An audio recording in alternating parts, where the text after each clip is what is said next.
No vídeo de hoje eu vou mostrar pra vocês quais são os melhores investimentos de novembro desse ano. E também vou mostrar pra vocês também o melhor momento de investir. Fica comigo até o final porque esse é o vídeo mais importante que você vai ver hoje. Então deixa o seu like, se inscreve pra não perder mais vídeos como esse e bora!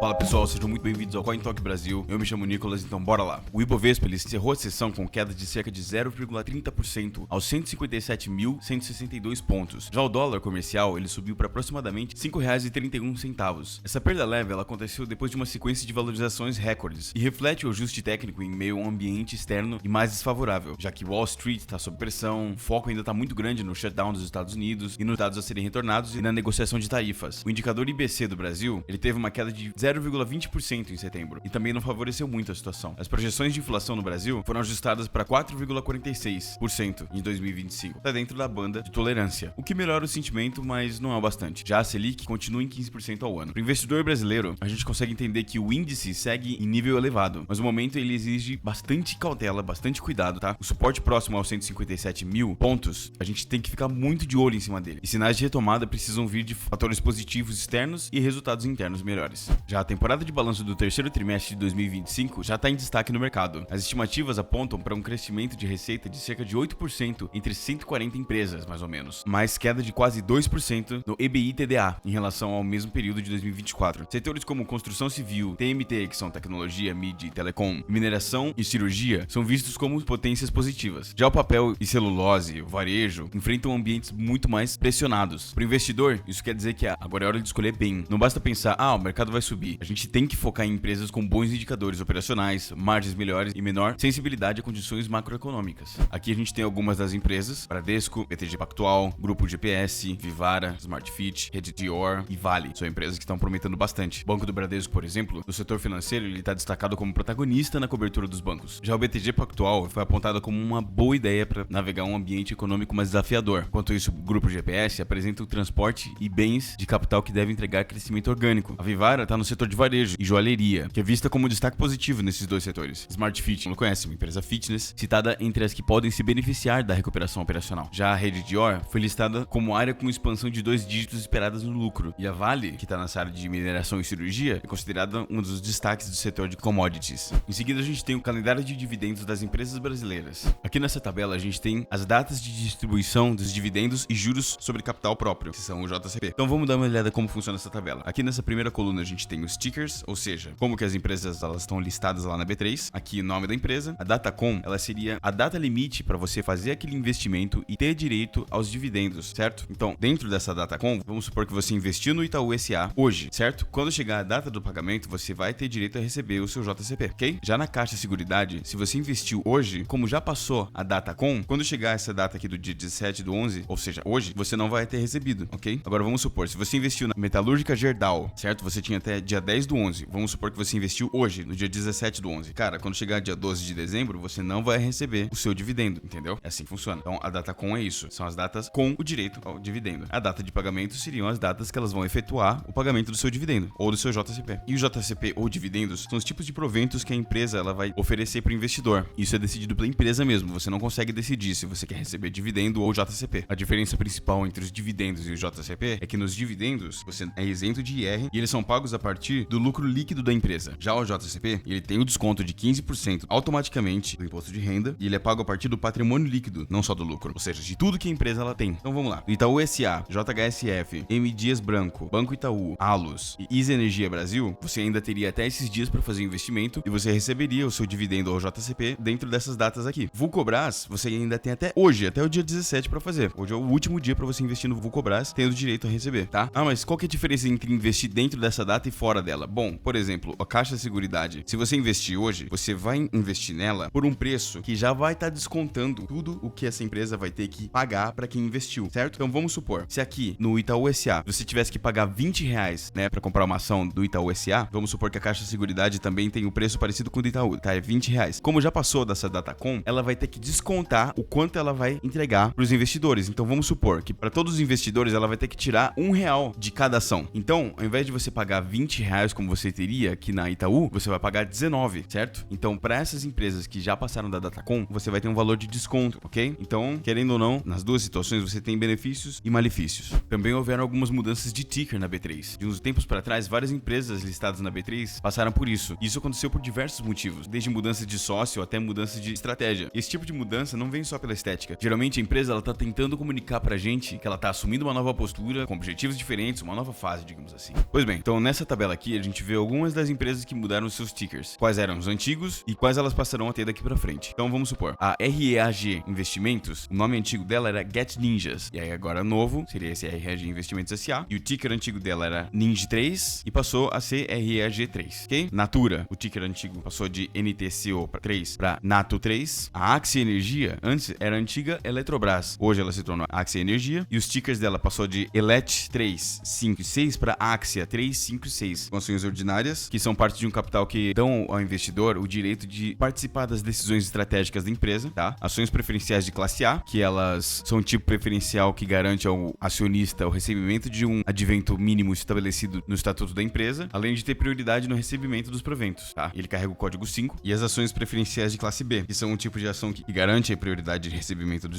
dividendo, só que sem direito ao voto, né? E aquelas decisões estratégicas da empresa, como acontece nas ações ordinárias. JBS também passou por mudança, passando de JBSS3 para JBSS32, lá no Brazilian Depository Receipts. Já a Motiva, que era a antiga CCR-SA, passando a se tornar Motiva Estrutura de Mobilidade SA, que tinha o antigo ticker CCRO3, assumindo o novo MOTV3. E por último a Embraer, que tinha o ticker EMBR3 e passou a ter EMBJ3, com os ADRs que são os American Deposit Receipts e EMBJ.